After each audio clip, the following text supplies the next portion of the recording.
Hello, hello, hello. Welcome back to Joe Daddy's live stream, Monday night, December 20th, 2021. 5 more days until Christmas and 11 more days until we welcome 2022. Hope everybody's doing well.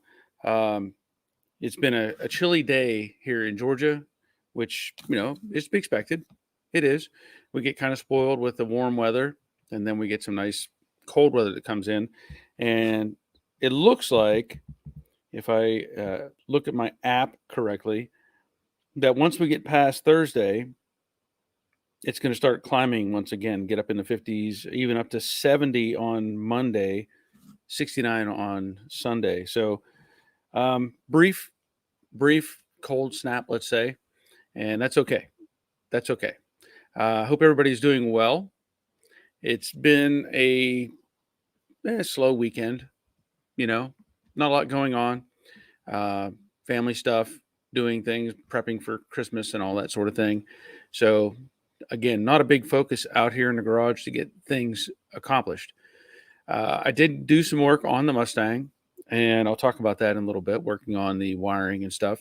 And so that's going to be coming up soon. I'll probably do another video on that whole process and get it together. But I want to thank everybody for being here. If you're new to the live stream, we do this on Monday nights at 7, Thursday afternoons at 3, and we try to get people to participate, ask questions, bring up subject matter, whatever we can, to talk about classic cars and what we have going on with them. Sometimes we get off the rails and we talk about food or movies or whatever. And really, I'm open to that tonight. There's really nothing scheduled, let's say. And I'm just happy to be here and happy to have everybody else here. If you do pose a good question and we get a good answer, you get a bell. Kind of a reward system I've developed, and it seems to work. People like bells. But right off the bat, we have Ray Buckman checking in from Colorado. He checked in early today. This message was at 5:23, so he was here early. Greetings, Colorado. Colorful Colorado, where the wind speed hit 97 miles per hour. Trees were knocked down all over town. Worst I'd ever seen. Well, I hope you're okay, Ray. I hope everybody else is okay. And since you were the first one here, you're pretty early. I'll give you the bell. Terry Keithley. Evening, everyone. Please hit the thumbs up, like button for Barry. Thank you. Yes. Thank you, Terry. Appreciate that. Bob Knoll. Good evening, everybody. How are you doing tonight, Bear? Hope all is well with you and your family. Yes, things are going pretty well. Everybody seems to be healthy. One interesting side note, since you brought that up, that I've talked about my middle child, our youngest son, who is a firefighter. He's getting into it, getting more calls and stuff he's dealing with and whatever. And he messaged my wife earlier today that said he is on, I don't know how you'd label this, because when you're a firefighter, you work 24-hour shifts, 24 on, 48 off, 24 on, 48 off. And it makes sense. But when you work overtime, apparently it's 24 overtime, I guess. So he was highest on the list, or first on the list, for overtime. So now I don't know if it was today or how the time schedule rolls over. It must be today. He's on 24 hours overtime, first overtime he's had as a firefighter. So if anybody is familiar with that, we normally in the 8-hour shift sector of the world, overtime is usually 4 hours. I know for me personally, when I work 12-hour shifts, I could work 4 hours of overtime, and that was it. So again, I don't know how that works with firefighters, but I hope it pays well. Hope it pays well. Fly Poo checking in. Glad you're here. Bob Knoll, all is fine in Detroit. Good. That's good to hear. Hindsight, Roger next door. Greetings. We had 70 plus mile an hour winds in Chicago one night last week. I'm definitely glad to be back home. Yeah. I don't need any of that. Give me a second. Bit of a lag. I hope I'm still smooth here. I don't know if it's me or the program.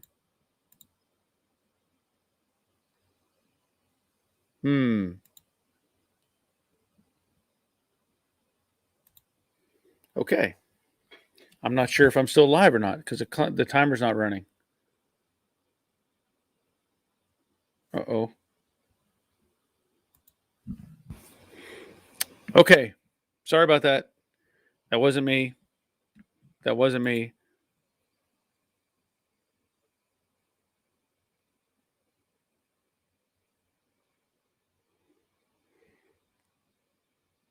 Okay.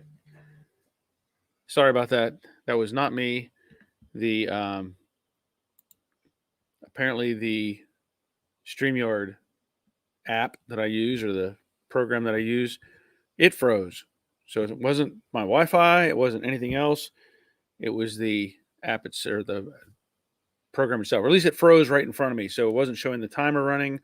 Wasn't showing anything. So thank you, Robert, for the heads up. Okay. Roger's glad to be back home. Good. Dawn.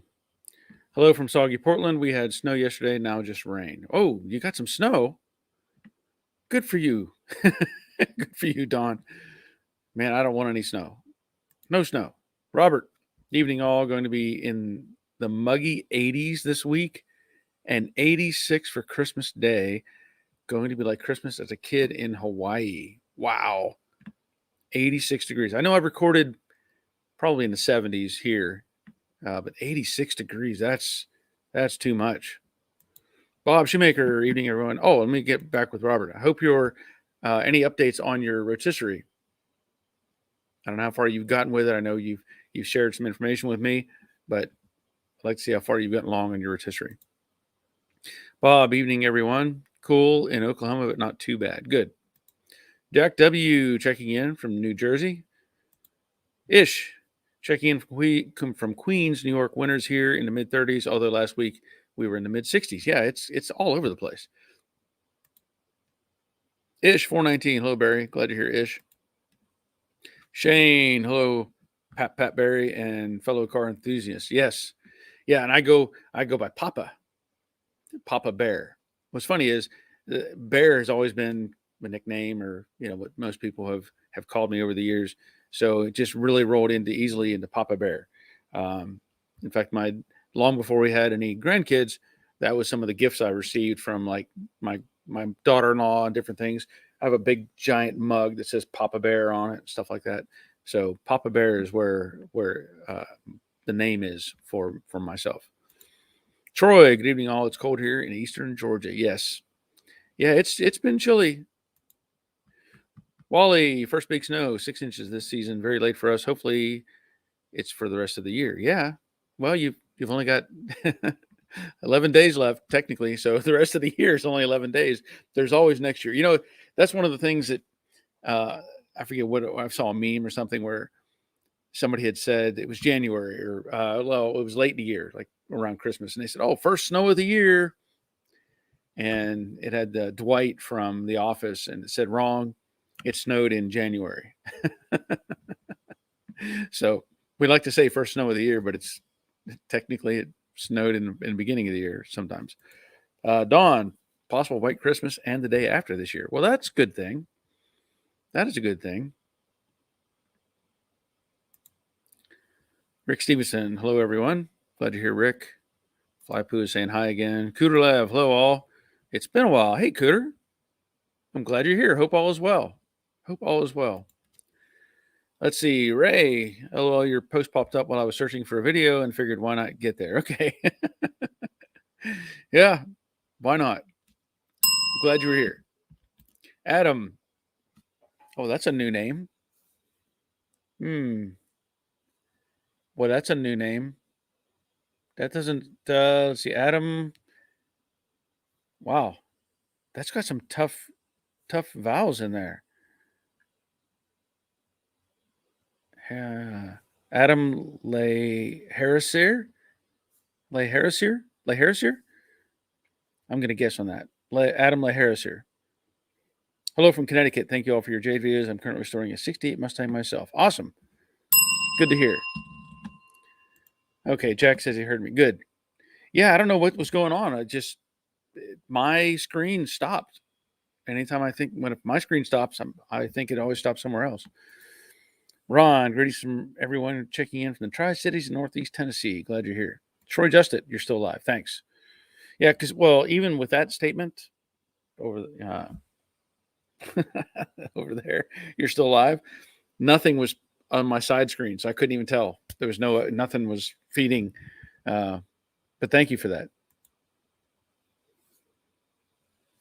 Robert, first installment of the rotisserie should be out tomorrow. I'm filming and uploading it as I go, so we all get to see what happens. Cool. Good. Looking forward to that. Brian Beal, 1967 Mustang for sale, $2,000 project car, Central Illinois. Hit me up. Brian, you can if you want to, send me some pics. Send me some pics, and I'll actually put them up here for you. If you want to do that, at the bottom of the screen, that's my email account. So if you want to send me some pictures of the car, and we all know if it's from that area that it probably has some rust in it. But if you want to send me some pictures, I'll post them right here and everybody can see what you have. Steve Grimes, hello everyone. Has anyone ever built a tip-over jig instead of a rotisserie? I have not. I have debated on building one of those for quite some time, and I like the idea. I do. I like the idea a lot. There's another type of not really rotisserie, and I can't remember the exact name of it, but it's a hoop.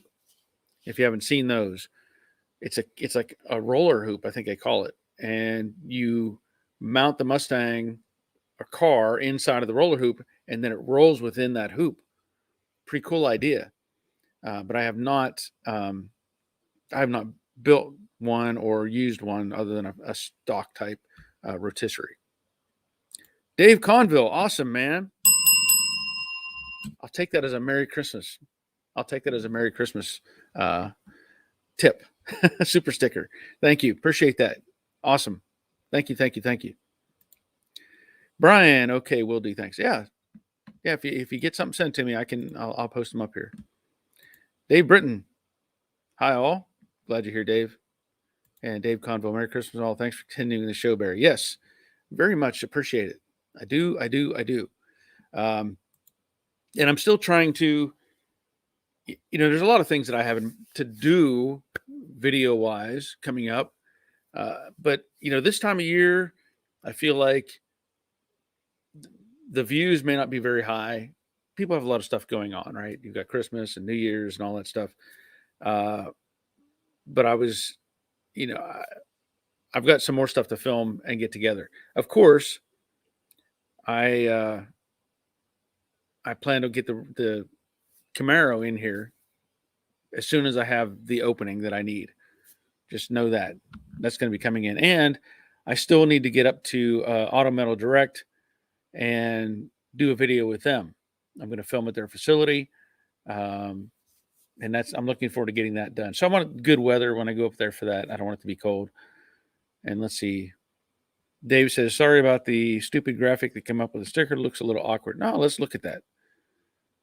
Oh, if that's what you're talking about, nothing wrong with that. Brian says, okay, thanks. We'll do. Yeah, send me some pics. Yeah, sorry, I already gone over that. Troy, I built a tip over years ago for a Fox body. I bolted to the bumper brackets. It worked for what I was doing. Yes. Yeah, it's not something you're going to want to, it's not industrial. They are meant probably limited use. I don't know how long I would trust one to use it multiple times or maybe reinforce it or strengthen it somehow. Robert, I mentioned that hoop one in my video. If I had a few more tools, I could build it easily and relatively cheaply, maybe for the next project. Yeah, it's not that complicated. It's really not. But you have to have the steel to do it. And of course, something to roll that tubing to make the hoop itself. I don't have that kind of equipment. And I imagine I could go to probably a metal fabrication place and say, hey, roll this into a whatever dimension hoop that thing is, and I could build the rest. The rollers aren't that complicated. The framework is not that complicated, but I like the idea. I think it's a cool idea. But as I was saying earlier, I've got things planned for 2022, and one of those is to get the Camaro in here as as soon as I have the space. I expect that come January or early January, I think, the convertible project will be just moving on. And then I could do some cleanup in here, make sure I've got all the parts and pieces for that project moved on. And then I can focus on getting that Camaro in here. But I hope that I can communicate with AMD, Autometal Direct, and say, hey, look, why don't you maybe sponsor me on this and provide me just some of the sheet metal? Because I do have all the sheet metal for the car, but I know how well their products fit versus other products. So it would be nice if I could get some good quality stuff to put on it. Dave, on my end, it had some dancing doll thing. I don't know if everyone saw that. Whatever. Okay. Yeah. I didn't see that. I didn't see that. Dave, hey Barry, what kind of work does the Camaro need for sheet metal? If you haven't seen it, Dave, I've got the '68 Camaro was a rollover, and there's 2 videos on that car on my channel under Basket Case Camaro. So have a look at that. The car, from what I gather, and what little information I have on the car, I think it was from Texas. So it seemed to be a fairly rust-free car, but it had been rolled over. And the driver's side A-pillar and roof structure is the worst part of it. It's compressed down. And somebody else tried to fix it without really knowing what they were doing. So they cut off the roof panel. They cut off the quarter panels. Well, I actually I think I removed one of the quarter panels, but they had cut off the right side quarter panel, the deck filler panel, just blown it apart. And they tried to fix the A-pillar / roof line on the driver's side with a jack, and they messed it up really bad. The thing went up, some, but it crushed like all the infrastructure where the roof goes in. It's all messed up. So I actually have a whole side of the car. You've probably seen it in some of my videos. Underneath the lift on the side over back there is the whole side of a '68 Camaro or early generation. I'm sure it's the same from '67, '69. But it's the whole A-pillar roof structure, all the infrastructure, the rocker panels or panel, and the wheelhouse. All that is one piece that I'm going to put into the car. The problem with doing this particular project compared to a Mustang, to me, it feels more complicated. You know, the Mustang you've got a rocker panel, you've got the A-pillar or door post, and you have the kick panel, and you're all on pretty much a flat plane there. There's not a lot going on. And then the cowl up on top allows air to come in straight down from, the dash. The Camaro, the cowl is different. It actually has an unbolted panel, and the air goes down, but it goes to the sides, like the old Chevy trucks and stuff, where you'd open up a vent on the for the floor vent, and it would actually kick in from the side, from the kick panels. The Camaro is the same way. So there's a chamber on either side where that air is directed around. So what I've found is, as I keep moving forward with it, it's a lot more disassembly. I say a lot more, but it's just a different approach. Like the Mustang, you can take the cowl off and put a new cowl in, and you're done. There's not much to it. There is no secondary pieces. But the Camaro, with those side chambers, it's all interconnected to the dash, which I'm going to take out the dash panel and then just start isolating things until I get where I need to be. So it's gonna be a fun project. A little bit of thinking is going to have to happen to make sure everything fits right. And of course, the difference is the Camaro has a subframe that unbolts. So I don't think there's going to be any issues with that as I progress into it. but it's just something I have to take into consideration. The other thing I might do, I have not decided yet. I've thought about replacing the whole floor pan in the Camaro, even though at this point it is probably the floor pan is like 90% rust free. But I'm debating on taking it out to make this happen and then put a new one in. I'm on the fence on that one right now. But I have the quarter panels, the tail panel, new roof, new inner structure for the roof. I have new fenders. I have a hood. I have the original doors. Everything else is there. Trunk pan is good. So all that stuff is there and ready to go. Robert says he didn't see anything. No little dancing figure with that, huh? Okay. Shane was thinking about making my own torque boxes for Eileen. They don't look complicated, but can't find dimensions online. Yeah, are you talking about in the front? Making your own torque boxes? You could do that. I think you're honestly further ahead just buying a pair. Now, Robert, I know he had bought some, and there's different levels of quality reproduction on these things too. I like the ones that are. I mean, I bought some. I think it was Spectre. I think is who made them, or Spectra or whatever. But they were welded together, and I unwelded them to get them in the car. It makes it a lot easier. I know Robert had to do some custom work to the ones he got.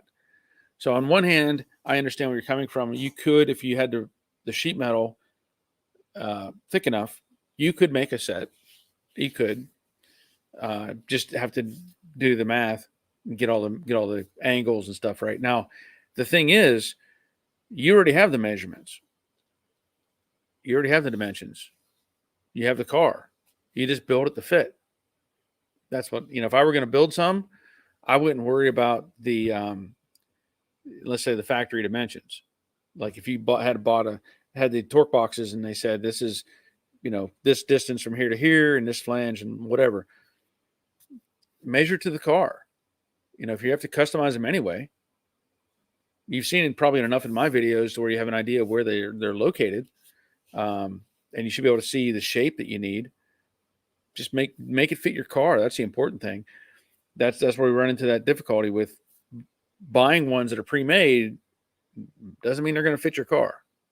So Shane says, yes, okay. And Robert, the torque boxes are 14 gauge, not easy to bend. I would buy the 2-piece unassembled ones as they are pretty well made now. So there's a good recommendation from Robert on that, because he actually had to massage ones into his car.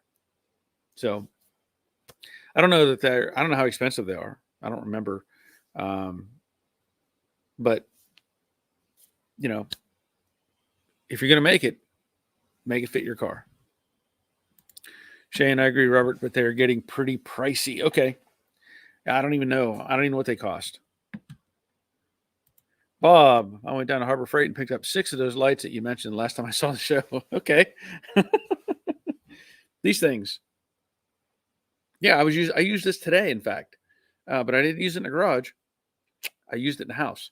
I mentioned on my Patreon. Normally on Mondays, I do an update video for Patreon, and I talk about what I'm doing or what I have plans, and what's going on in the shop and different things.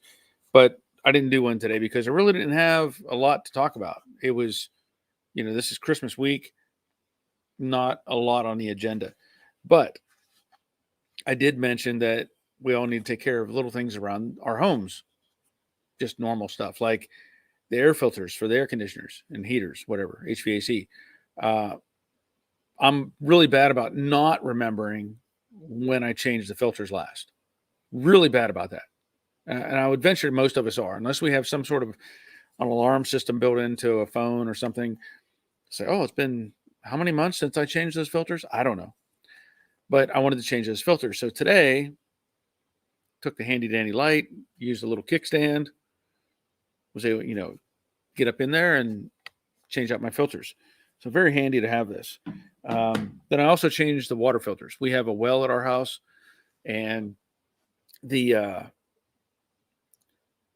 we get sediment. It's just how it is. So we have a rope filter and a carbon filter. And I tend to forget changing those too. My wife's like, have you changed those filters yet or in a while? I'm like, I don't know. So I went out and I changed those. Took care of some house stuff today. Troy, I see the Honda behind you. What is left to do? Really, all that's left to do is take it back apart and paint the panels. Everything else is done. All the structural work is done. The headlights fit.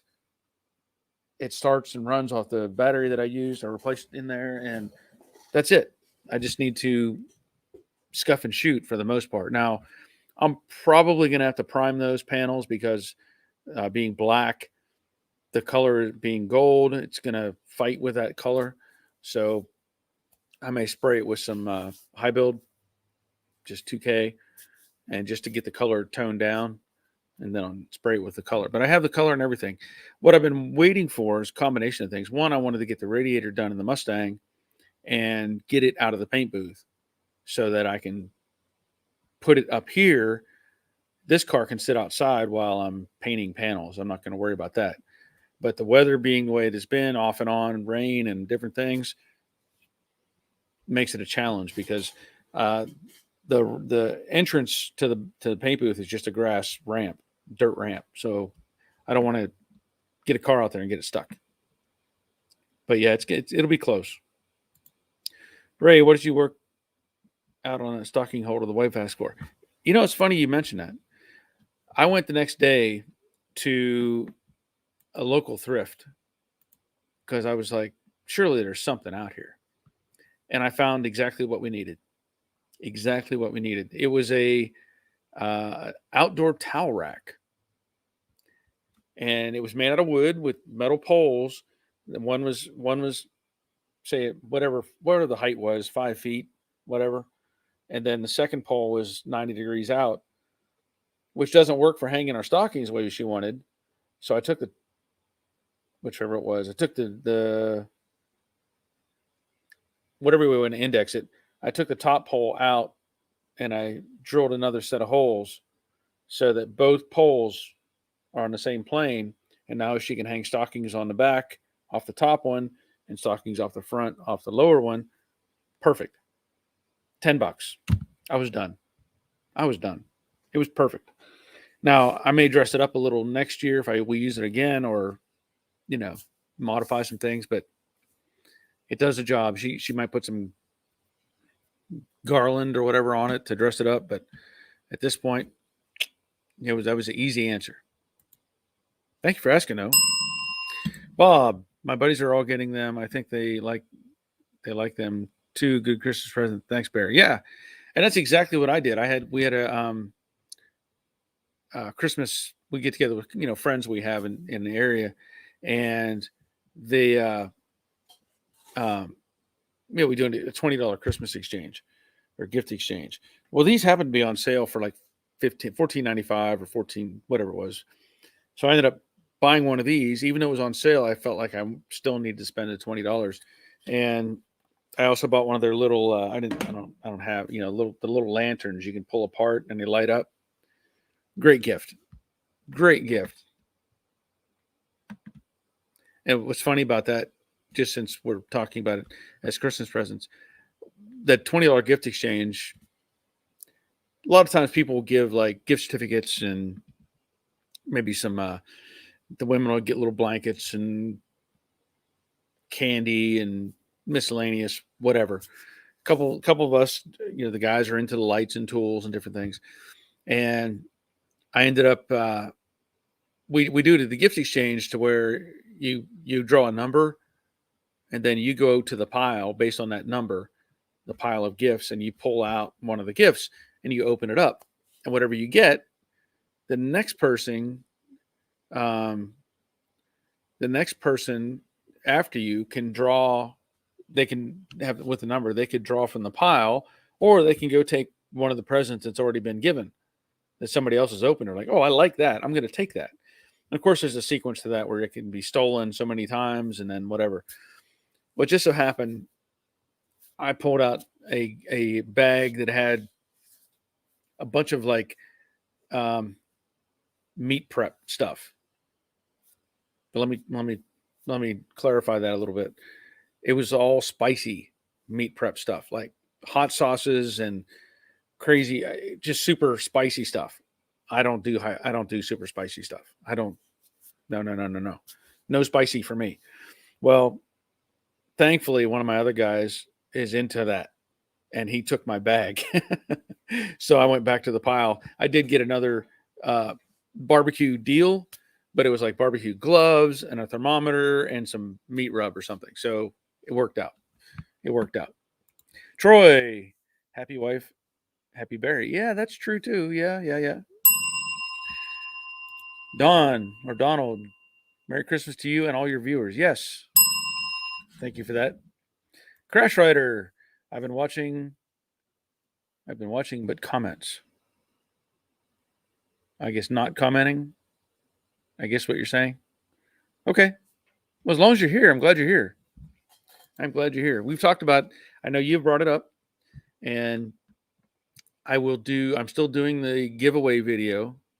I don't know what day I'm going to put that out, if it be maybe tomorrow or Wednesday. I don't know just yet, but I will do kind of an update sort of video for YouTube and post a drawing for hats. So I'm going to be giving away, I guess, probably five of these hats, various whatever designs, and then follow that up next week with whoever wins. So it'll be a good thing. It'll be a good thing. Crash Rider, I've been watching but couldn't send comments. Okay, well, I'm glad you're here. I'm not sure what's going on. If it's something with me or your internet, I don't know. Any other things going on that people want to talk about? If you have any subjects or any ideas, by all means, bring them up. I'm happy to have conversations on different things. This past week, I've helped out a couple people that have messaged me in different ways. They were looking for measurements, looking to resolve fitment issues with panels. One guy's building a 65 convertible, and I think he's starting with less than door, like literally. When I joke around that if I had a pair of door hinges, I could build a 66 convertible, which pretty much did. I think he had less than that. It's almost like he had one door hinge. But his what he's building is become pretty complicated, because like I started with the one piece floor pan, I worked my way up and from the back front or back forward, and he didn't really have much of the midsection. So he's working on it, and we've been communicating back and forth, trying to resolve some issues. And another guy has asked me for some measurements, and I sent him some measurements, because it's why if there's anything I try to help out everywhere I can whenever somebody has a problem. Try to. Crash Ray, I thought I'd been barred because of hat comments. No. I only bar the ones that are doing really stupid things, trying to spam my broadcast. Harvey checking in. Hello, Barry. Hope all is well. Glad you're here, Harvey. Hope all is well with you. I was mentioning earlier, and maybe you can answer this. My youngest son is working his first overtime, and with as a firefighter. So, as I mentioned earlier, 24 hours on is your shift, then 48 hours off. So if somebody's working a double, he's working overtime, and I guess it's 24 hours. It's the full day.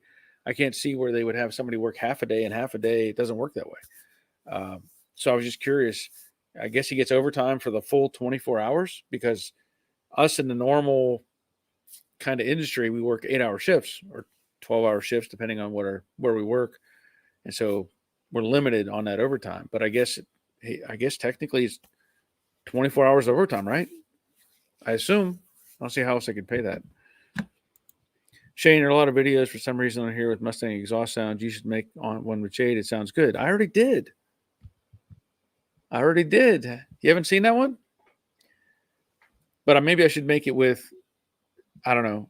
I've done several where I've had the exhaust sounds, but I have one on Jade when I put the exhaust on, and whenever I put the I first got it back from my exhaust shop, so I did a video with it from behind the car and just said, "This is what's on it. These are the mufflers." And I think in the video I also posted some information about what cam was in the car and stuff like that. But I guess I probably could make a new one just so people can hear it. Charles, late again, but finally here from wet and rainy Pensacola, Florida. Let's talk body parts available. It seems to me that some parts are not available to promote full body sales. Am I wrong about that? That's a good question. When you say promote full body sales, are you talking about like the complete Dynacorn bodies? Is that what you're referring to? Because I don't know I haven't seen or been following up on any of that limitation as to what's there or not there. But I'm very sure that there has to be a lack of materials or lack of parts or whatever that are sitting in containers out in the ocean somewhere. But if anybody has any input on that, that would be great. I have heard from other people or seen other chats that said that they've been getting stuff. They've been getting pieces and parts. So Shane, oh yeah, I remember that now. Yeah. It was a decent video. It was a decent video. Charles, yes, complete. Okay. Yeah, I have not been keeping up with any of that. So some parts are not available to, okay. Yeah, I don't know for sure. But I would think there's got to be some shortage of those parts. Now, Troy says it took me 5 months to get my parts. Yeah. And that's part of the reason why, although I'm going to build the 67 into a convertible project, I haven't got any parts yet. I'm going to have to accumulate those. And again, that's why I'm focusing on the 68 Camaro, because I have all the parts for that. Robert, the demand for parts has been sky high for over a year now, coupled with shipping issues. Yes, good point. Dennis, Merry Christmas, Bear and Gang. Glue on rocker panels for pickup trucks, good or bad? I'm going to say don't do that. Don't do that. Here's why I'm going to say that. I can tell you from the collision side of the industry. Oh, sorry, Rick. Did I say convertible? No, I'm not building it into convertible. It's going to be, maybe I said conversion. I thought I said conversion, 67 conversion. Anyway, yeah, not a convertible. It'll be a fastback.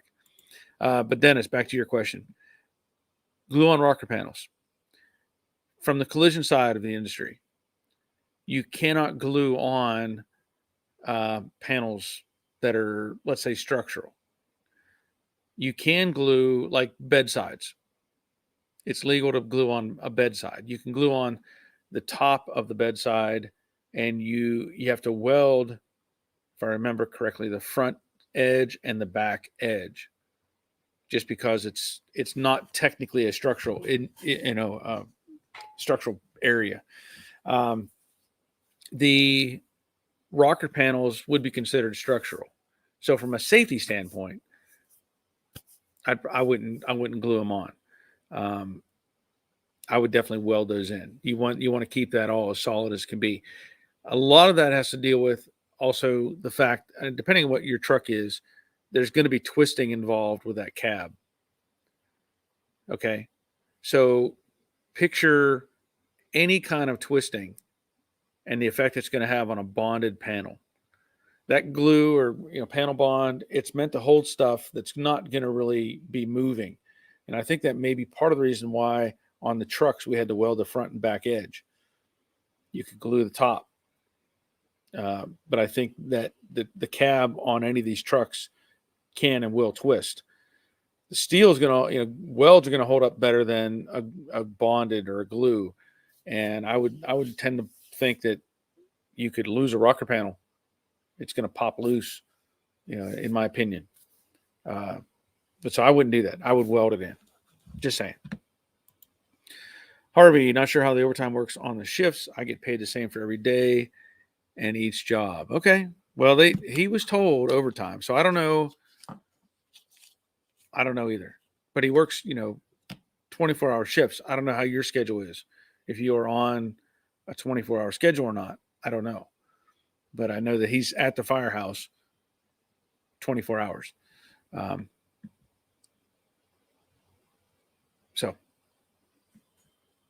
And back to Rick. Yeah, 67 into convertible. Yeah, it's going to be a fastback. Jack, I ordered all my sheet metal for the front end of the car from CJ and NPD and had it all in a week. That was in the beginning of November. Okay. Well, and it's hard to say what exactly, as Charles was saying, he's talking about a full body. So there may be pieces that are limiting them building those full bodies. There may be. And I'm not sure what all you've ordered for the front of the car, but if you're looking at wheelhouses, aprons and core support and all that sort of thing, that's probably more available than some of the structure that they need for the interior. Troy, MPD in Ocala, Florida seems to get parts faster than other suppliers. Florida ports are unloading ships faster than California. Some ships are going there instead of the West Coast. I've heard that. And why not? Florida, take advantage of that. California is making it seems like they're making it really difficult for companies to do the offloading. They want them to they're limiting trucks, or limiting capabilities, and forcing truckers and different things to comply with their rules. And the governor in Florida is like, hey, come on over. We got plenty. Come on, we can unload those things. Why not? Smart move on his part. Bob Noel, my hat's off to Body and Paint Man. I'm learning how to do this as I go, and it is some tough stuff. Now, all of a sudden, at 10 grand, they wanted to paint the car. All of a sudden, at 10 grand, they wanted to paint the car. Now, all of a sudden, 10 grand, they wanted to paint the car. Don't seem like a better price. Don't seem like that better price. Yeah. I mean, they're charging a lot to paint cars. A lot. Especially classics. But I'm glad you're learning and getting into it. David, hello, Barry. Oh, hey, David. Glad you're here. And happy holidays to you and your families. Merry Christmas. Happy New Year to you, David. Harvey, I'm a volunteer. That was my attempt at humor. Oh, okay. Well, I couldn't remember if you actually, if you were more than a volunteer, or if you were, if you worked. I couldn't remember. Sorry. Rick, everything ordered from NPD from Ocala, Florida, always arrive to me within 2 or 3 days. Cool. Maybe, I don't know where, I have to look up where Ocala, Florida is, or where the nearest NPD is. Because maybe I'll have to make a trip there instead of to the guy in Pennsylvania who's supposed to have the sheet metal that I need for the 67 fastback project. I said fastback that time. I haven't heard from him. I still don't know. I don't know what's going on with him, but we'll find out. And if I have to, I'll go travel to avoid the shipping cost. Let's see. Donald. Hi, Barry from Jeanette, Pennsylvania, and Merry Christmas. Glad you're here, Donald. Thank you. Merry Christmas to you. David, found my car problem. Timing was way off, and MAF sensor was bad. I had a engine tuner guy come and help. Okay. Well, that's a good thing. Glad to hear that. Ray. Good info, Rick. Good. Yep. Thank you. Charles probably worded it wrong. If you order a complete shell, you obviously get everything, but I believe there are some panels they do not sell, such as the lower dash on a 69. Now that makes more sense. That makes more sense. And What's interesting about that is I think, well, of course, if a company like Dynacorn or whoever is going to manufacture these panels and parts, I'm not going to defend them necessarily, but it kind of makes sense that they would keep the ones. How do I want to word it? Not going to force somebody to buy the whole car body, but they also don't want to isolate those pieces out. There's other people that have dealt with this as well, that you just can't get those. Now you may look at I think it's Mustang GT. Look up Mustang GT and see if they offer those panels or not. I don't know. I haven't researched that at all. I have no idea. So I think Mustang GT is another vendor that we talked about who sells panels for building cars. So Shane, have you looked at the availability of Camaro sheet metal and parts yet? Even staying parts are getting tough. Well, I do have all the sheet metal for the Camaro. I have everything. But I still would like to talk to Auto Metal Direct and see if I can get some better panels. The ones that I have are probably the cheapest ones you could get. They came with the car, but they probably will fit, but may need some massaging. I know from experience that the AMD parts, especially on the Camaro, they almost like fall onto the car. You just kind of hold them close, and like this magic dust comes out, and it goes. It's like, oh, look at that! It fits. I don't have to touch it anymore. Troy, Ocala is south of Gainesville. I drive down there to get my parts about 4 hours from my house. Okay, so Gainesville, Florida. I think there's a Gainesville, Georgia too, which is where AMD is. Now that you rattled my brain with that, AMD is up in Gainesville, Georgia. So interesting. Okay, thank you, Troy. Robert. Okay, he's talking to David Outdoors. David, hit the like button and thumbs up, everyone. Yes. Yes, and Rick, for you, NPD and a college a straight shot down I-75. Okay. Well, maybe I'll be making a road trip to NPD. Maybe. I think that's probably. I don't know if that's the closest one to me or not. I don't know. I mean, I'm just south of Atlanta, but I don't know which NPD is closest. I'd have to look that up. Robert, Muscle Car GT is a manufacturer in Taiwan, so there's some information. I know we can't directly share that, but maybe Charles can look them up and see if they might have that part. I don't know.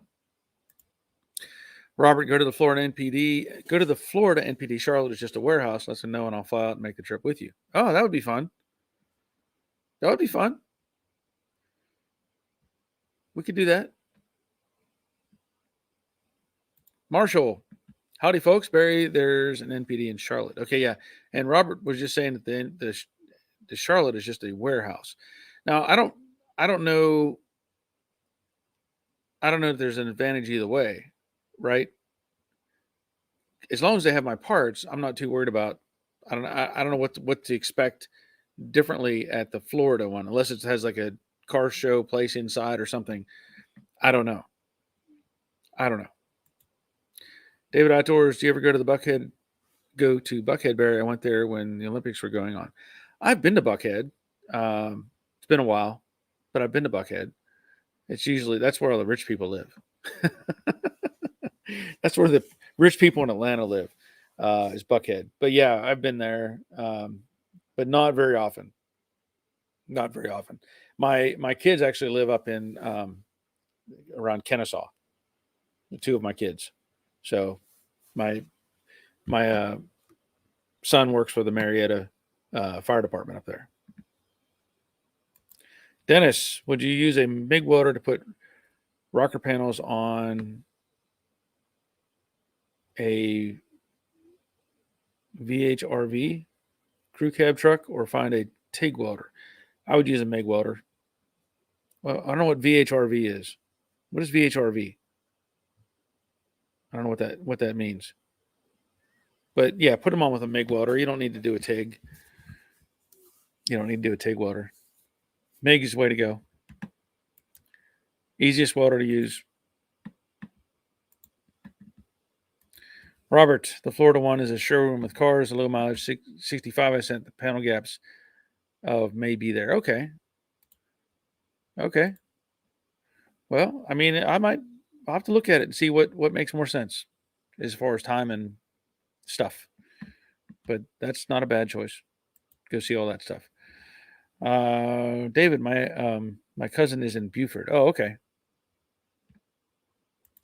Brian, NPD is where my dad and I got most of the stuff for our 70 El Camino SS Big Block car. They have a cool car collection in the back. Okay. Well, I mean, it's probably worth it for me to go down there. I know that there's several different museums and stuff on the way going down to Florida. I know Big Daddy Don Garlitz Museum is down there. I think. Pretty sure he's in Florida. Probably worth going and seeing all that stuff. But I'll have to see what works in my schedule. Now, again, if I can get a hold of the guy that had those panels previously, his price was really, really, really good, and I'd like to take advantage of that. But if I don't have a choice, I don't have a choice, and I need to find whatever's the best bang for my buck. Getting these parts. Rally Pacheco. Hello from Hampton, Virginia. Love watching and rewatching your videos. Got a 67 Mustang that will become a father-son, grandson project this spring. Watching your channel is helping us get ready. Awesome. Glad to hear that. Glad to hear that. I look forward to maybe hearing more from you in the future. You know, if you get some stuff done, you know, send me some pictures sometime. Be happy to see what you got going on. Is there anything? Now, I'll ask you this since you're here. Is there anything particular about the 67 that makes it important? Is it a family car? Any history with it? Is it you just bought it because you want to do the father, son, grandson project? You know, give us some more information on that. Rick, Don Garlis Museum is also in Ocala. Okay. I remember driving by there. On one of some trip we made to Florida. I think we went to Daytona or something, and we drove by that, saw the advertising for it. Don't think we stopped though. Angry Andy, hello all. I've been searching for an upper cow for a while. After searching daily for almost 2 months, I found one at CJ Pony, so I nabbed it. Now I can continue the project, which I'm really happy about. So you're not angry anymore. That's good. That's a good thing.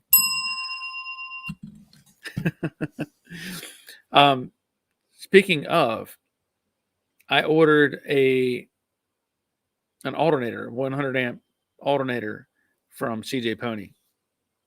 According to them, I won't get it till February 8th. February 8th. So I do plan to upgrade the alternator in the Mustang, but I can't do anything about it till it shows up. So I'll have to wait for that. Rick, both NPD and the Garlis Museum are both on I-75. Okay. Well, see, that makes it more appealing. And I have to see, you know, if I get all the parts that I need, because here's my thought. I want to get all the fastback stuff, obviously. And then I will probably consider getting a one-piece floor just to have it here, knowing that the potential is there for me to do another car in the future. I may just get it here and put it in the garage. Brian, hello all. I gave Brian Beal a bell at my house for being another Brian B in the house. Okay. What's an alternator? Alternator? You don't know what you want me to say it differently? Alternator? Alternator. Angry Andy, you're going to run a single wire alternator? Yes. Yeah, that's the plan. Single wire alternator. I want to make sure I say that right. Robert, the Charlotte MPD also has a scratch and dent section. Oh, wait a minute now. That could be important. That could be important because I can handle scratches and dents. That doesn't bother me.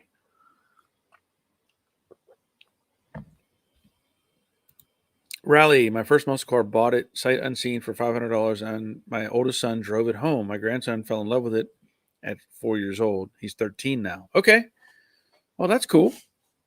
That's cool. $500. That's a good deal. Now, when did you buy it? Is the thing. $500.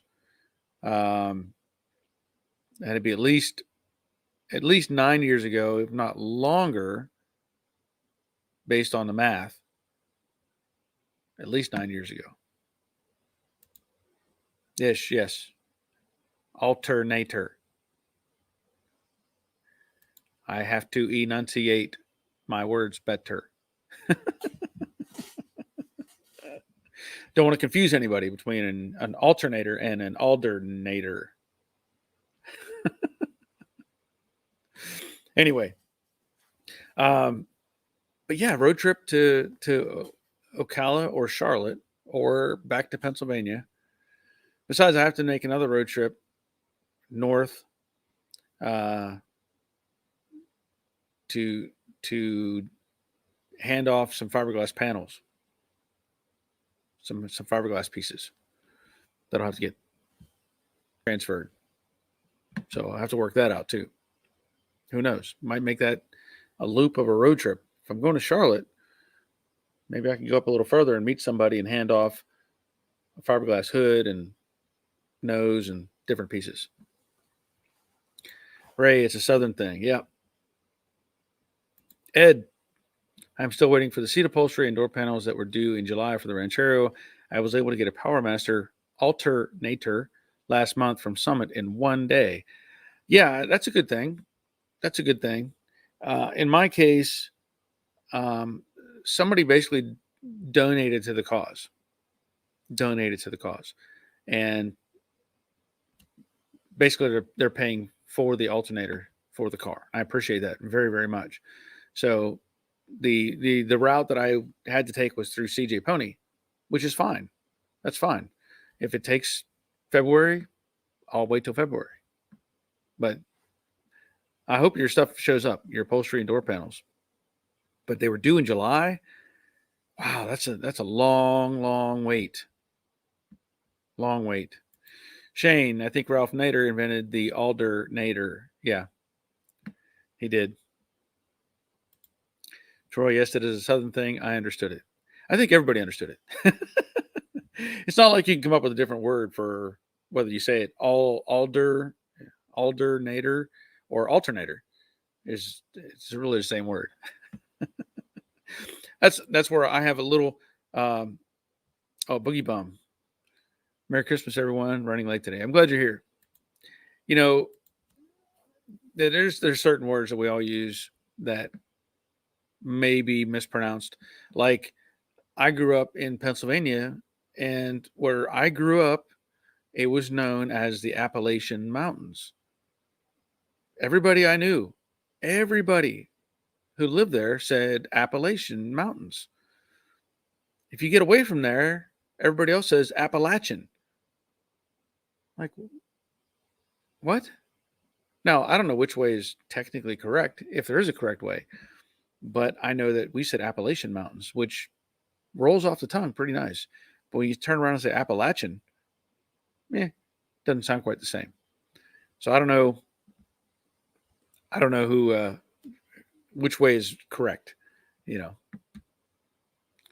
of like when everybody says, I have to replace my hot water heater. Why?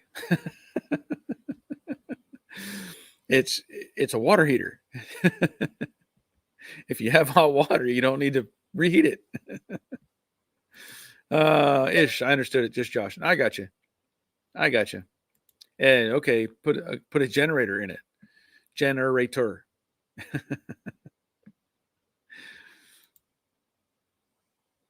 Bubba Ayers. Hey, everyone, Dallas, Fort Worth, North Richland Hills, Texas here.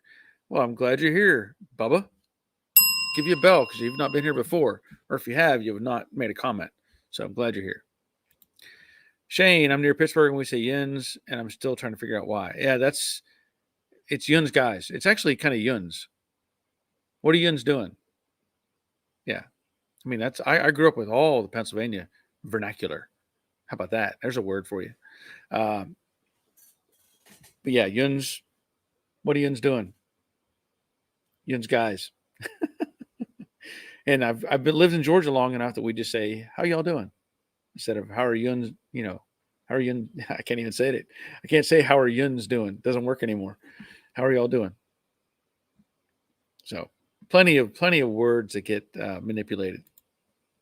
Brian, yes, it's like creek or crick, chimney or chimley. Yes, chimley. I can't believe people actually use that. But I'm pretty sure I've heard my father-in-law say chimley. He said chimley. I'm pretty sure I've heard my chimley. But creek or crick, yes. You have a crick. I grew up saying crick. Let's go down to the creek, go fishing, right?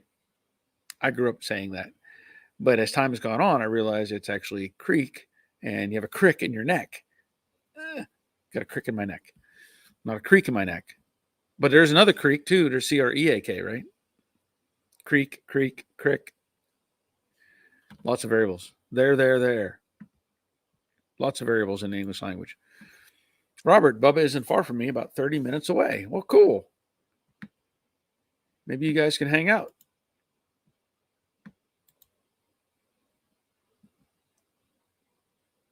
Okay, okay. Robert sent me a pic of the Charlotte NPD. But yeah, Charlotte has a scratch and dent section. I just have to. It's probably hit and miss. I'm sure. There's probably people buying up the scratch and dent stuff. I would think. Opportunity may be limited getting in there and getting stuff that could be used. Bubba, I've watched a few of your lives. Never just sit still long enough to comment. Usually just listen in. Okay. Well, I'm glad you're here. Is that a little wrench symbol? Looks like a little wrench symbol after your name. You see that, or is it a little dog bone? One of the two. I'm going to go with a wrench, though. I'm going to go with a wrench. It has open ends. Okay, we'll go with that. But I'm glad you're here. I'm glad you commented. I had a question today from another friend of mine who has built several Mustangs. I did the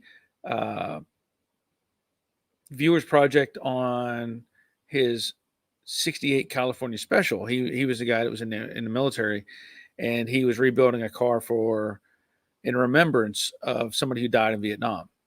It was one of those deals where the car belonged to somebody who went to Vietnam and was killed, and the car was driven and used and then put away and forgotten about.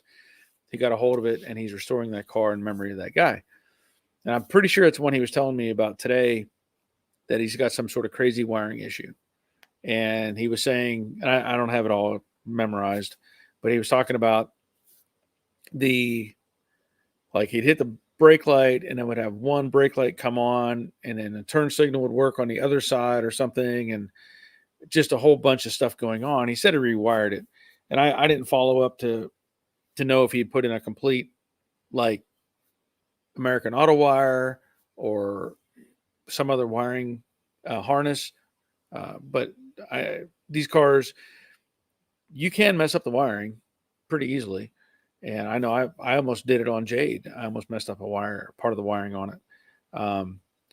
But that's also, I have the original wiring in the back half of the car, firewall back, and the front half has all been replaced. Oh, that's the other thing. I did get my ground toggle switch wired in for the electric fan. Tried it. I have the power source inside off of a key operated fuse, and click the switch, hit the toggle, fans blow or pull, whatever. And So I know that part works. One thing I did want to talk about, I mentioned this earlier in the broadcast, that I'm probably going to change out the thermostat.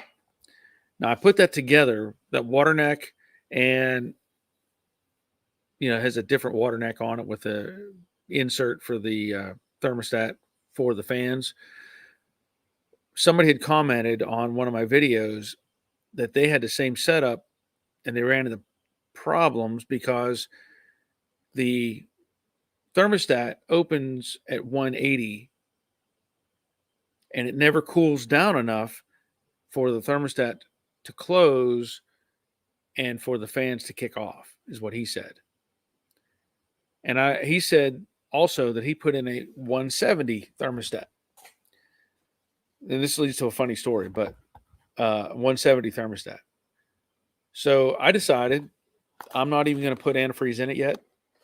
I'm going to change it out for a 170 thermostat and see what happens, because I think the idea is as it opens at 170, obviously it's going to kick into the fan sensor. And I think the fans kick on at 185, I think is what the number is. So we'll see how it works. Hopefully that number works out like it's supposed to. Ed, I went with a 180 thermostat and a 190 fan thermostat. Yeah, I think the thermostat on mine, or the sensors is 165 to 185. So I think it's where that's at, 180, 185. But I'm going to try the 170 and see what happens. I got nothing to lose. But let me tell you, try to find a 170 thermostat. Go ahead. I dare you. Try to find a 170 thermostat. Let me get a drink. I've looked online. I've looked at various outlets and different things. Most thermostats are 180 and 160. But the 170 is hard to find, at least in my case. So as I'm looking for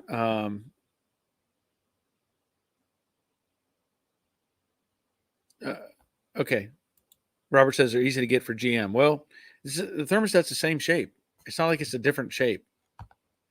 It's not like it's, I don't understand why would it be more difficult to get. But when I went to the parts store today, and I wanted to get a new gasket and some new sealer, and I said, I'm going to try to get another thermostat. Well, I looked on a rack and they had the Stant, whatever brands, 160, 180. That's it. That's all they had on the shelf. So I talked to the guy behind the counter and I said, hey, I'm looking for a thermostat for my 68 Mustang. I want a 170. And he was like, oh, they don't make that for that car. Of course, they don't understand how you look for something else. If you can't find for that particular car, search it another way. Look up 170 thermostat. He's click, click, click. I can't find anything. Click, click, click, click, click. And so I pulled up my phone and I went pop, and I pulled up a part number for Advanced Auto Parts for a 170 degree thermostat. And I said, well, you have it online. Here's where it gets funny. And not that most parts people at the counter don't know anything. They don't know anything. In fact, the comment that I heard in a conversation with the young woman who was working the other register, somebody asked her what her car was or something. She said she didn't even know what kind of car she drove. She didn't know. Like, you don't know what kind of car you have. Well, no, I don't know what it is. Okay. So I'm there and I look up the part number and I say, okay, here's a part number for you, 328-17 or 170. And I said, it shows you have it, on your online. And I hear the little young woman over there. Well, just because it's online doesn't mean it's going to fit your car. Okay, thanks. Thank you. Just because it's online. So I found one. And I'll tell you, it's right here. There's a number, 328-170. Now, is it the same as what I have? No. Is it going to do the same thing? Yeah. This is for a Honda. It's for a Honda. The car doesn't care. Car doesn't care what it's in. So I've already compared it to the water neck. In fact, I have the other water neck right here that I swapped out. Lo and behold, it fits. Who knew that a Honda thermostat would work in a Ford? So I just kind of chuckled when on my way. Thought it was funny. Let's see. Brian, those California specials had the sequential turn signals, so they are not wired through the brake lights as normal. That confuses some people. That's a good observation. I may have to talk to him about that. See what he's got planned. But yeah, that's a good observation. Ish, you wouldn't want it to override the fans and install a toggle switch instead. You wouldn't want it to override the fans. I put in a toggle switch. My toggle switch, I put in primarily for the function of my AC. I'm not connected to the AC otherwise. So if I turn on my AC, right next to it is a toggle switch. And I can flip that switch to help with that. But yeah, that's all I've done as far as a toggle switch. I want it to function off of the thermostat and the sensor. I really do. And we'll see how it goes. I'm going to try this 170 thermostat and see what happens. Wally, most auto parts workers no longer know parts, only what the computer tells them. Oh, yeah, I know. And it's always a struggle. You walk in and one of the funniest things I think ever that a friend of mine who the 65 Impala that I've done videos on, his trunk lock failed. It just broke. And first off, he couldn't get it in his trunk. So he brought the car to me and said, I can't get in here. Do we drill this out or something? I said, no. I said, I'll pull out your back seat and I'll go through the back panel and unbolt it. And he was like, what? Now, in the old days, at my dad's junkyard, if we didn't have that, I could crawl through that hole, get in the trunk and unbolt it, with some wrenches or whatever. But I realized that I could not get all the way into his car now. So I got every 3/8 extension I had, and I made a 4-foot wobbly extension that I was able to put through that hole and undo his trunk. Point being, I go to the Advanced Auto Parts, doesn't matter which part store, and I said, I need a trunk lock, and I showed them what I had. And they said, what year car? Well, 65. Is it a 2-door or a 4-door? Really? A trunk lock. You need to know if it's a 2-door or 4-door for a trunk lock? And of course, they wanted to know, was it V8? Was it automatic? And I just laughed. I just laughed. I could make up any number. I could say it's a 427 big block, 4-speed SS. Just give me a trunk lock. I don't care. They had it. They had it in stock, thankfully. Gosh, it would fit anything. Ray, Jags has them also. Yep. I didn't pursue that. Let's see. Shane, after all you've done with the install of aftermarket radiator, are you happy with it, or has it been too much work? That's a good question. There were roadblocks. Now, see, I think if I had done the basic install where I did not swap out the water pump, it would have been fine. It would have worked. It would not have done what I wanted because I wanted that crossover of the flow. Okay. But had I just gotten the 68 version, it would have taken, I would have had it in a day and been done with it. But I had already had it in my mind to do the water pump, change things around. So, I'm pretty happy with it overall right now. I think it would have been fine. Like I said, Ray, I'm curious about the AC toggle ones, wondering why you didn't run it from the sensor or the AC on the switch. With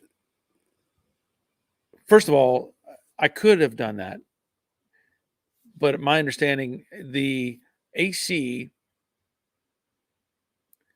I want to make sure I get this correct. There's a binary switch and there's a trinary switch.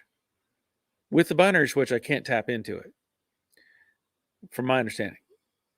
The trinary switch has that third leg, which is meant to turn on your fans. Now, the toggle switch is put in as a ground because the temperature sensor that's in the water neck acts as a ground. It already has power on it. Well, it's already powered. And so when the switch closes, it creates a ground circuit that turns the fans on. So what I did was I put a toggle switch along with that and created another ground circuit. It's connected to the same wiring for the temperature sensor. So I can't do it to where I can add power. I can't come off of the AC because that's power. It's electric. In my understanding, that would be a positive return instead of a ground. So that's why I put in the toggle switch. Now I could be thinking about it wrong, but that's what I did. Buck's Wood Shop. Hey man, how are you doing? 4'3" extension. Add that to the wish list. Good vibes. Yes. Hey, if you haven't checked out Buck's Wood Shop, check out his channel. He's been making some really cool stuff. He's got a CNC wood lathe now, or wood cutter, and he's making some cool products on there. Check out Buck's Wood Shop. I'm glad you're here, man. And I don't know if you've been actually, or if you've not been here. Well, let's put it this way: if you've been here before, it's been a long time. But I'm glad you're here. I'm glad you're here. At least maybe you just haven't commented before. But he doesn't live too far away. He's actually down a little further south of me. But check out his channel by all means and look at his stuff. And you might be interested in some of the stuff he has. I know he has things he offers for sale. Taking orders, by the way, I'm sure. Robert, sadly, the paper books were faster at looking up parts than a computer. The book didn't ask you for stuff that didn't matter. That's true. That is very true. Good point. Rick, trunk locks on cars is that old or very easy to pick? Well, I mean, for a locksmith, they could probably pick it pretty quick. I don't have anything available that I could like jimmy it. It's basically the same key on the old Impalas and stuff. It's very similar to your ignition key. They had the flat top and then the serrated bottom. The ignition keys were square and the trunk keys were rounded on the end or the head. But I haven't tried to pick one of those. Robert, the AC needs a trinary switch, which is pricey, and at the same time, he didn't plan on going electric fan. That is true. Had I thought about that when I was in the past, whenever we were putting the AC together, I would have done a trinary switch, but I didn't. So I'm doing the alternative, and you can still run it off the AC switch, but it would require another relay to make it work. Yeah, I've added enough electric to it at this point.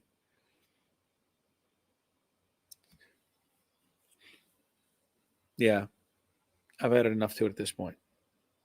Ray, and they knew how to use the books, Robert. Half of them don't even know how to use a computer. That's true. That is very true.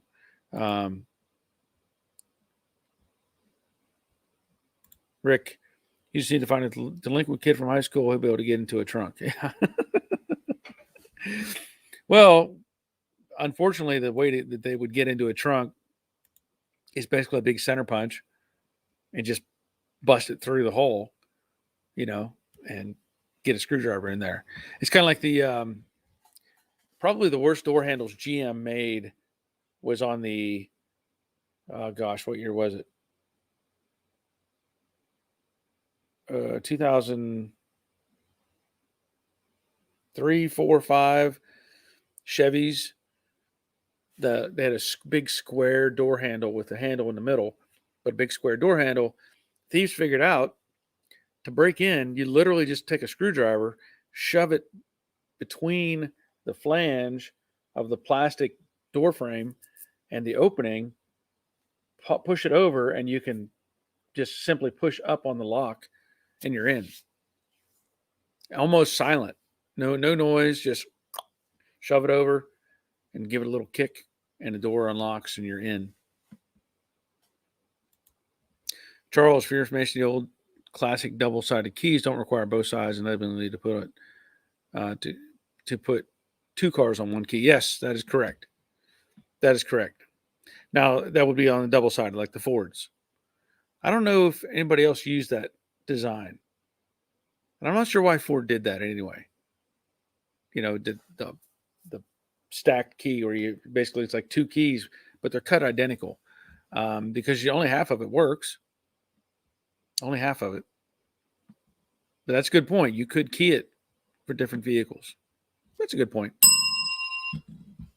I know growing up at the junkyard, I got pretty good at getting ignition switch keys or tumblers out of columns, because we'd have people, for whatever reason, they would, no, not they were stealing cars or anything, but they would have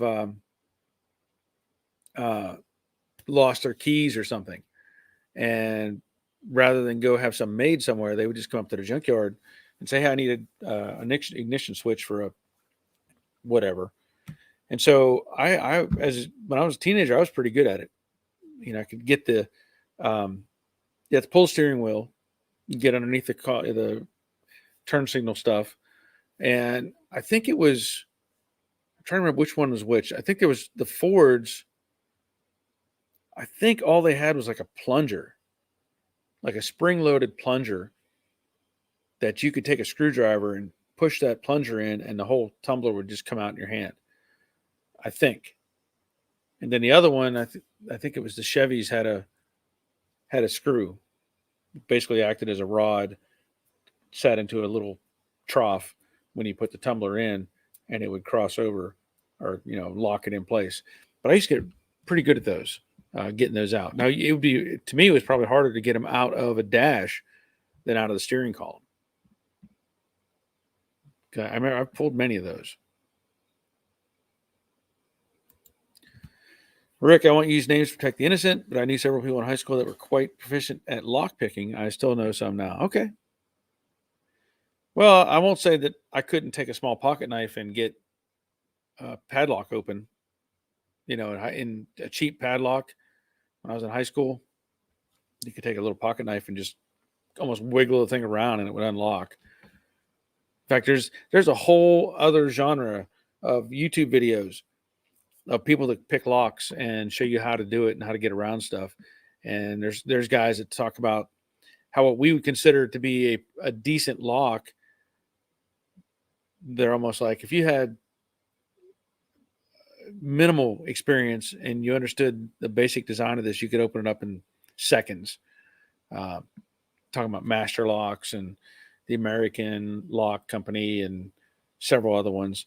And then I watched some videos, and it's like, these guys are like magicians. But if that's all you do, you're good at it. That's the way it works. Ray, okay, crazy story. I had a 64 Impala and lost the key. Wasn't in the ignition or door, so I assumed it was in the trunk. So I pulled,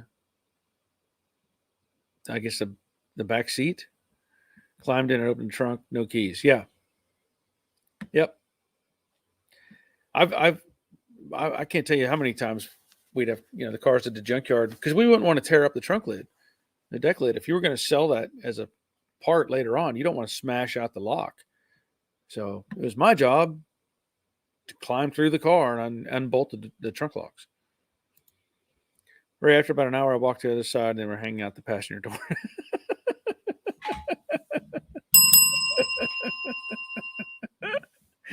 That's awesome. That's awesome. So you started off.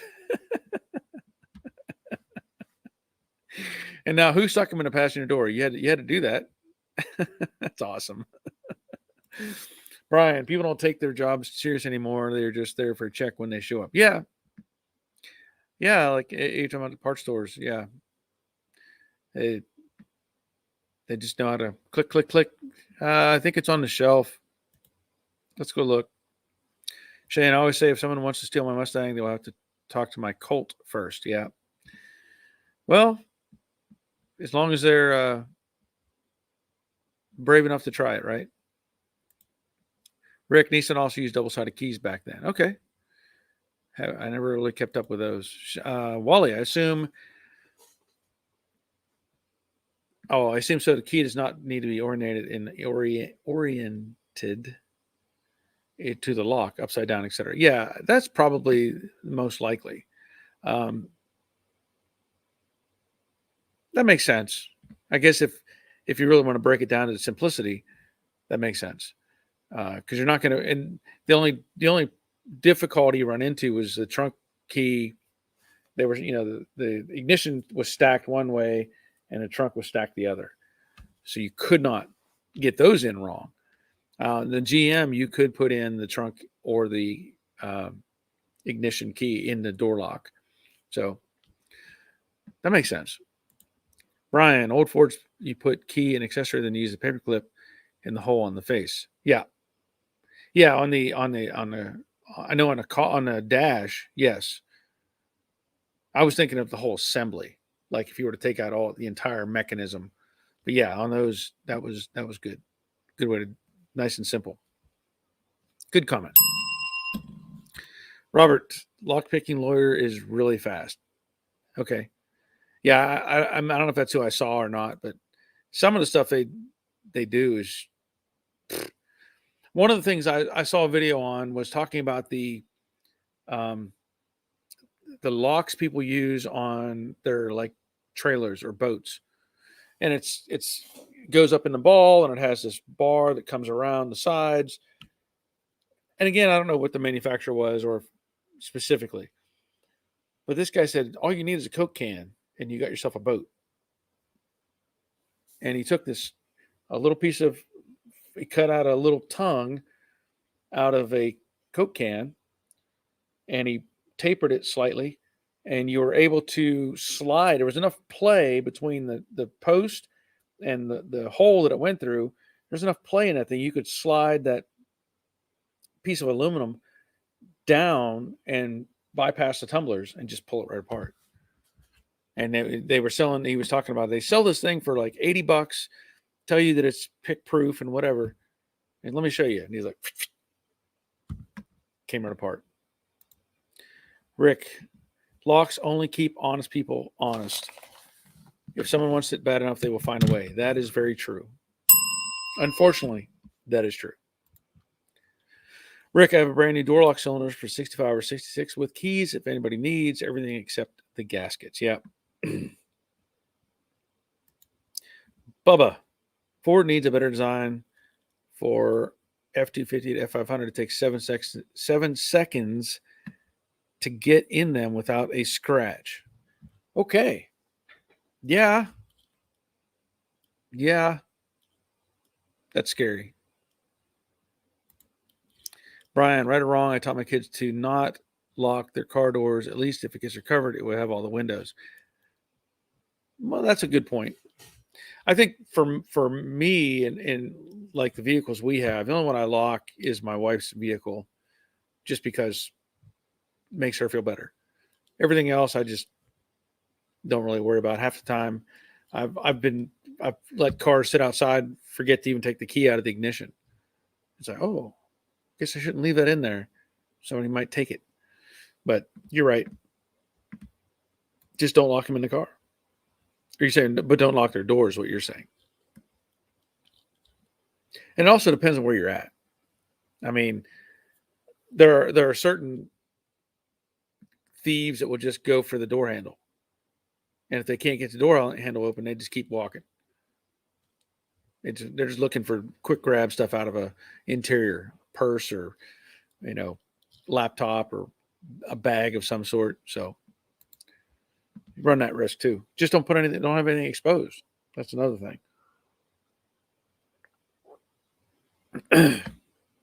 We actually have 61 people viewing right now. That's good. That's a good number. I usually don't have quite that many. If you haven't already, hit the thumbs up button. Help keep the video running. Yeah, I agree. I live in a small town. Yeah. Well, let's put it this way. I don't know. A small town to me is like 2,000 people. That's what I grew up in, about 2,000 people. Where we live now is probably considered small relative to Atlanta. But we just had, up the street from us, there's a complex that has a Walmart, a Home Depot, a Publix, Target, just a whole variety, of stores, a great big complex. And my wife got a notification that somebody was leaving Walmart at 2 a.m. last night, and this car pulled up beside him, pulled guns on a person, and said, "We're taking your car. Thanks." Stole the guy's car, or person's car. I don't know if it was a male or female. Stole their car at 2:00 in the morning. You'd think that I would hope that they would at least have on call the police whenever, if their schedules run a certain time, to say, "Hey, could you just patrol our parking lot at this time while our employees are leaving?" To try to protect them. But yeah, we avoid that part of the shopping complex, especially on the weekends. Yeah, we avoid all that. Go during the day, nobody, less people around.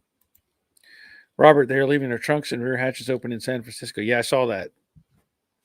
Yeah, because they got rid of the police and stuff. So suddenly crime, which are not even arresting people for, is acceptable.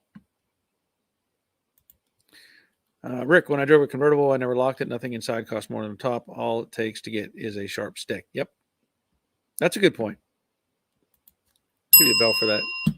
Dawn, I wanted to be like Alexander. Monday, I was pretty good at lock picking. Oh. I don't know who Alexander Monday is, but I'll take your word for it.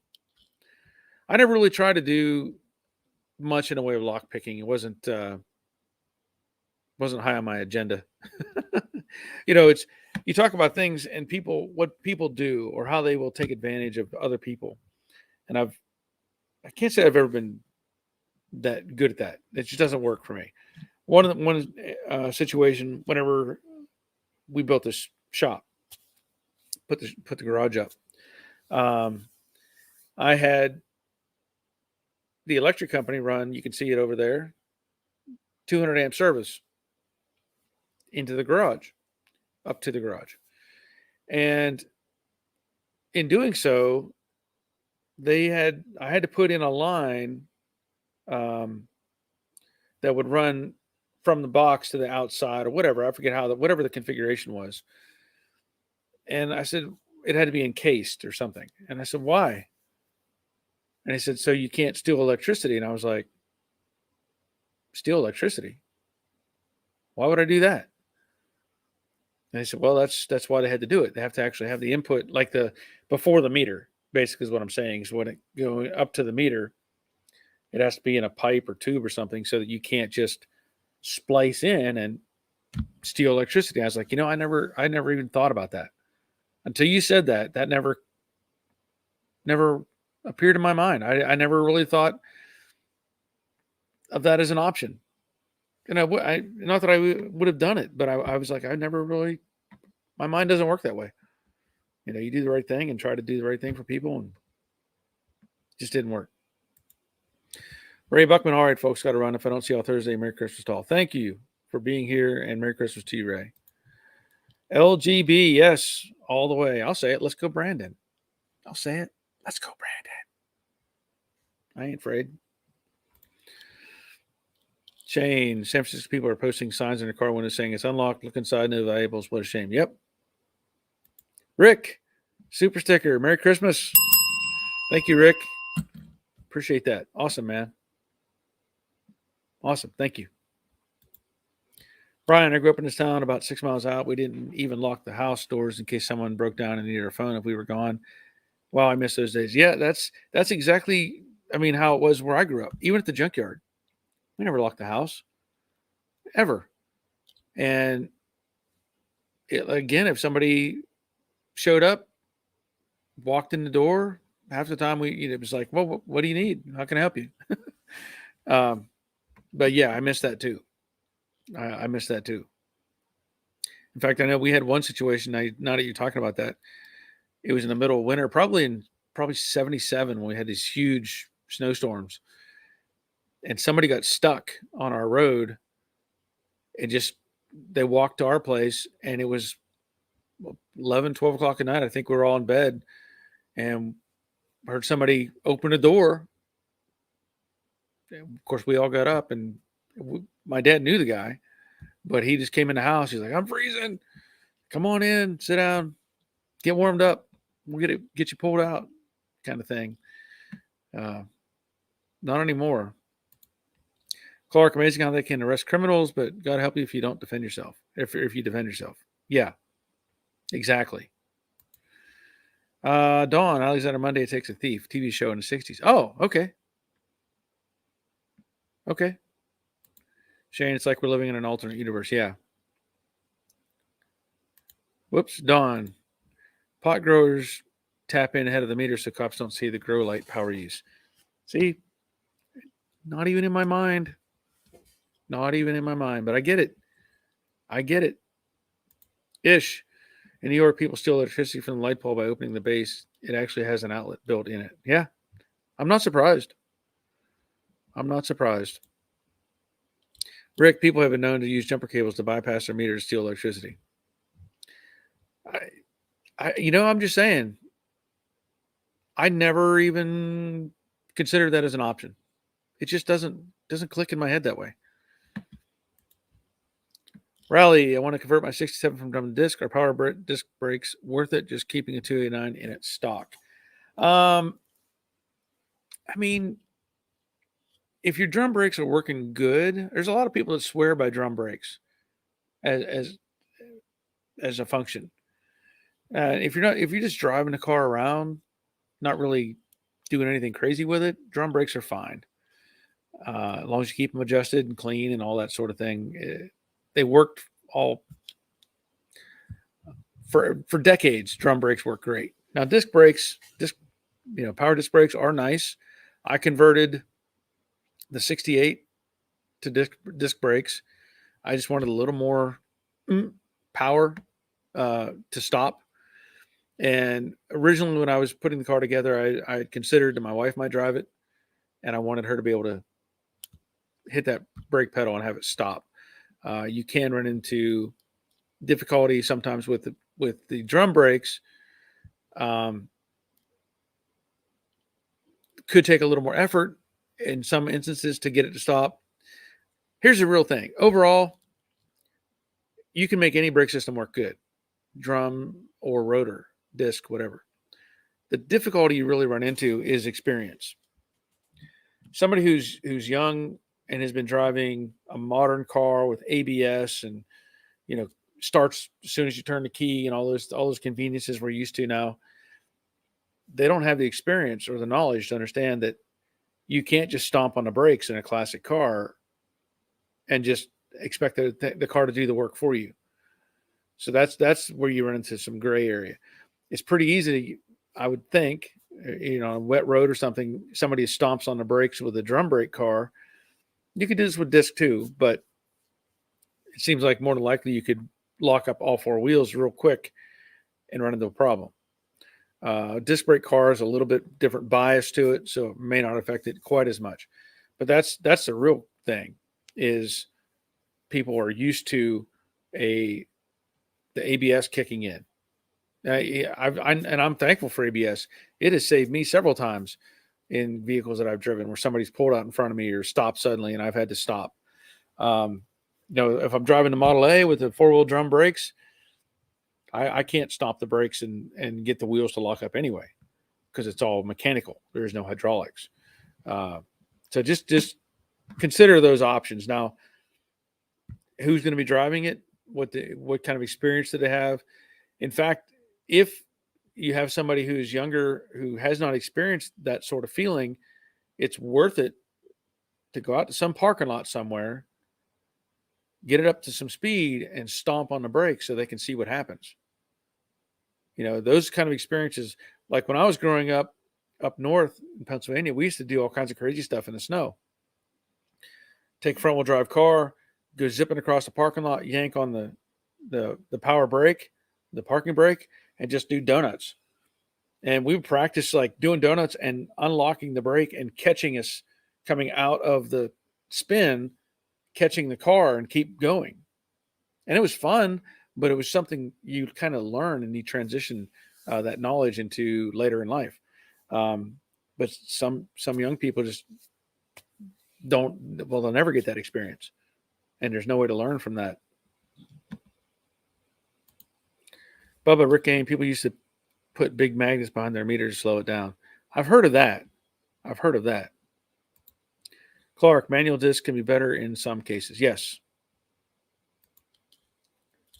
Brian, drum brakes in cars of our area, if adjusted and maintained, worked excellently and are very simple and reliable. Yes, they are. But they have to keep working. Another thing I'll point out on the 67, no matter what you do, change your brake lines. The rubber hoses. Just change them. Don't even leave them in there. I don't know how long, if the car's been sitting or not, if they've ever been replaced. If you're going to mess with the brakes at all, replace the rubber brake lines. Very important. If you don't know why, or if you haven't seen that, those rubber hoses can deteriorate and clog up the line. If you go to I did a video on a 65 Impala that I replaced the rear brakes on. And for that very reason, the friend of mine who owns a car, he was driving it, and he was bringing it to me to do something else to it. And when he pulled up in my driveway, there was smoke rolling out of the rear drums, just rolling out of the back. And I was like, did you leave your parking brake on? He said, no. What happened was he was driving it. The brake line, because on the back it only has one rubber hose, it had deteriorated and the inside was falling apart and crumbling. And when he would apply brakes, it was pushing fluid to the drums, but it could not return. And so it just held pressure on those drums and ate up his brake shoes. And I think I put actually new brake shoes, new wheel cylinders, maybe new rotors, and that rubber hose to make it work right again. So just keep that in mind. Replace that. Let's see. All right, Bubba. I miss them days pulling on the brakes to turn around. Scares your passengers, though. Yeah, especially if you don't tell them ahead of time. That was one other thing I did years and years ago. I had a little Honda, I guess it was a Honda Accord. And I was trying to take my youngest son to a birthday party or something. And back before we had like GPS. So I'm looking for the road. And I just passed the road and I knew I was going to have to turn around. And as soon as I was checking my mirrors anyway, I always check my mirrors every 5 to 10 seconds. Just a habit I have. I'm always looking around. I knew nobody was around me. We were doing like 55 miles an hour and I just pulled the parking brake. Did a 180 in the middle of the road, dumped it, took back off and made my turn. And my son was like, his eyes were huge. I said, yeah, don't tell your mom we did that.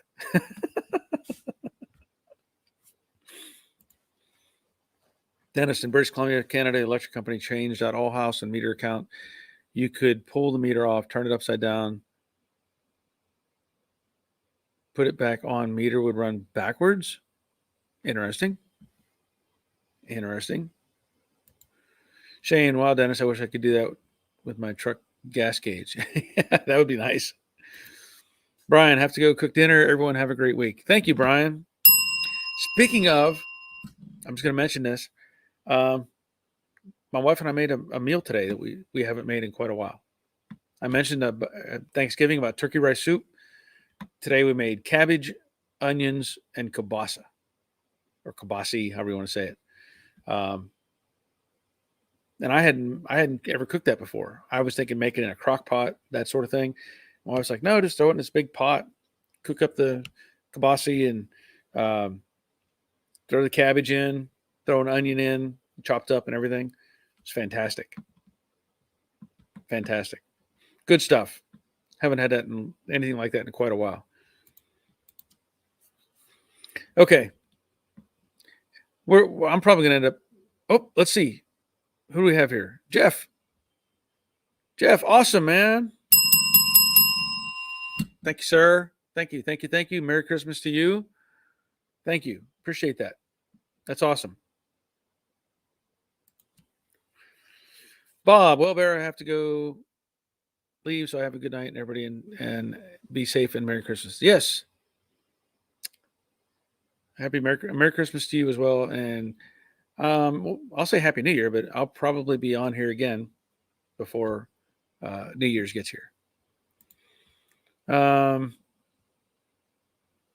Let's see. Duh. Remember Ace Ventura doing his Lucky Glove routine? Rear wheel drive could do that if you were lucky. Huh. Yes. Yeah. Yeah, I do remember that. That was pretty funny.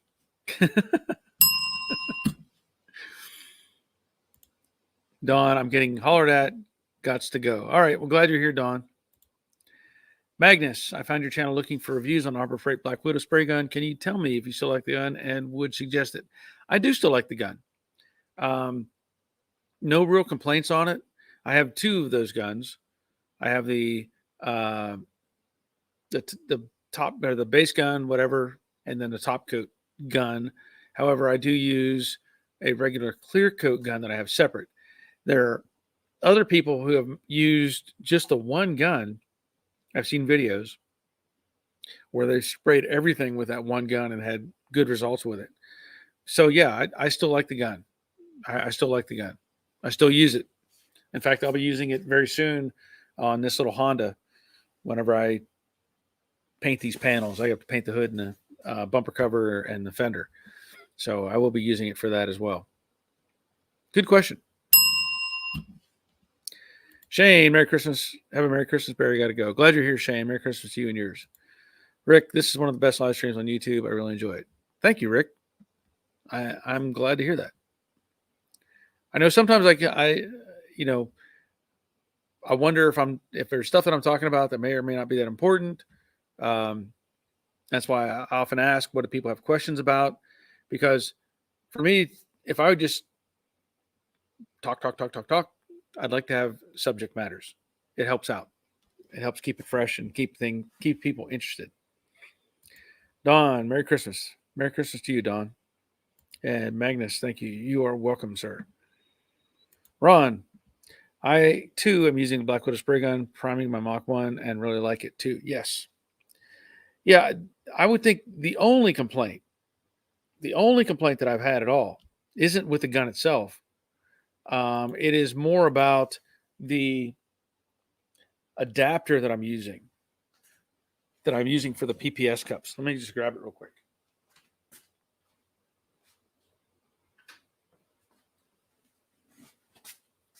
Because on this gun, I have this PPS adapter, the 3M adapter. The problem I found is, although this threads in to the adapter, the threads are fine. It doesn't have a good interface.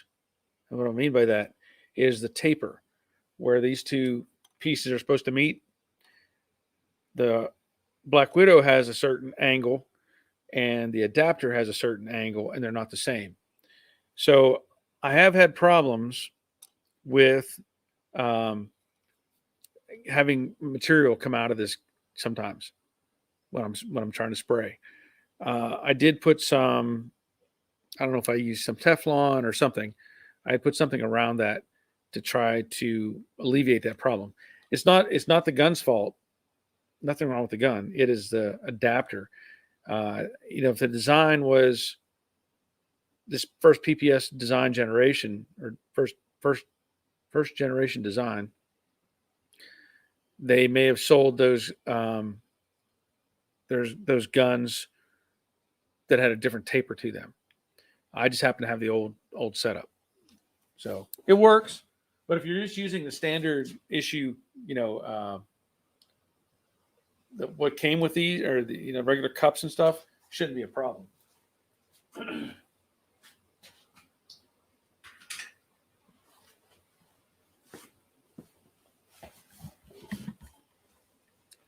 Let's see.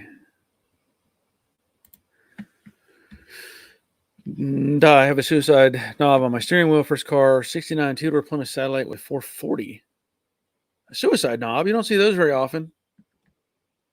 That's pretty cool. 69 two-door Plymouth Satellite with a 440 in it. That's cool. That's cool. I had a 67 Plymouth Belvedere that I like that car. I'm still missing it. Robert, Harbor Freight is selling their own PPS adapters, and maybe one of theirs will fit better. Yeah, I actually bought. Let me grab it. I haven't tried it yet. I'm trying to remember. Now this is a different. Maybe this isn't what we're talking about. I don't know, Robert. They sell these liners, and it's got a threaded adapter here, but it's double threaded.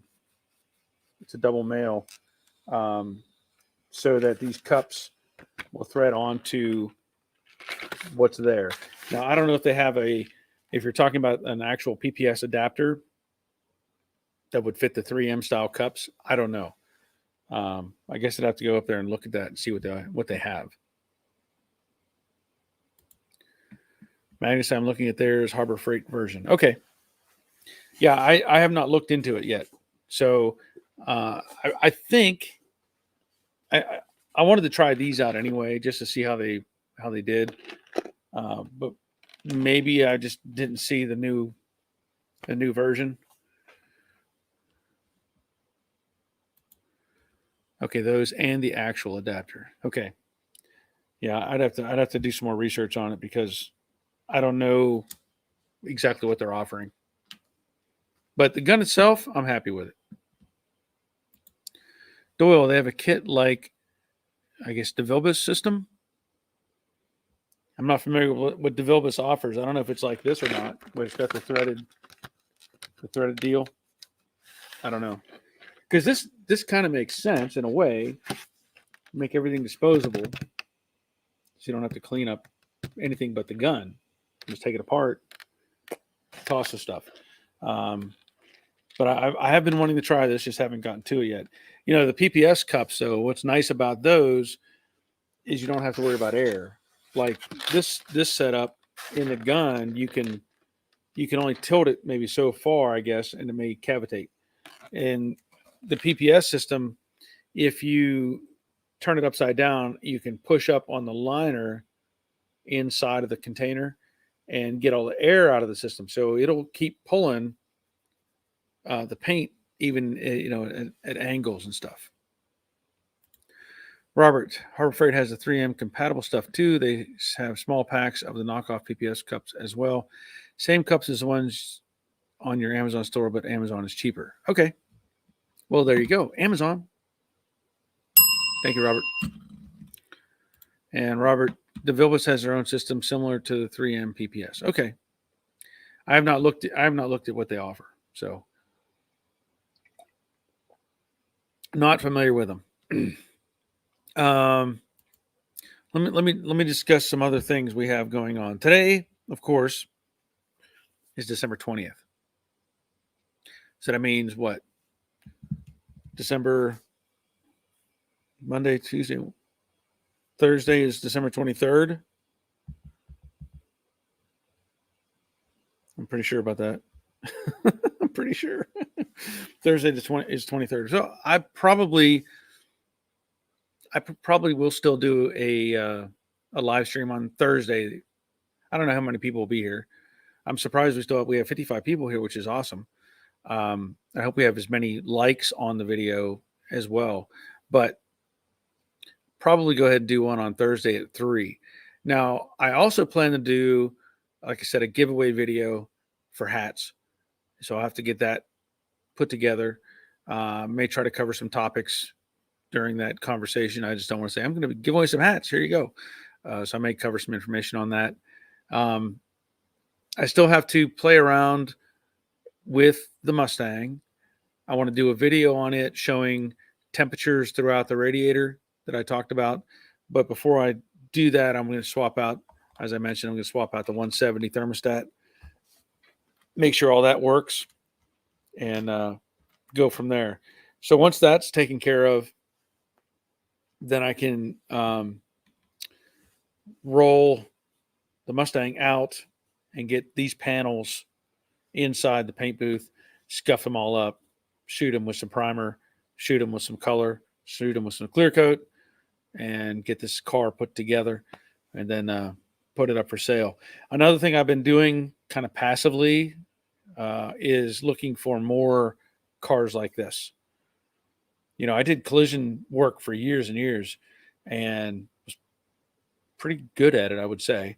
But if I can come up with some more projects like this, somebody has one sitting in their yard that I can fix, I may start looking for more of that stuff too, just as a way to generate income and try to keep things moving on that side as well.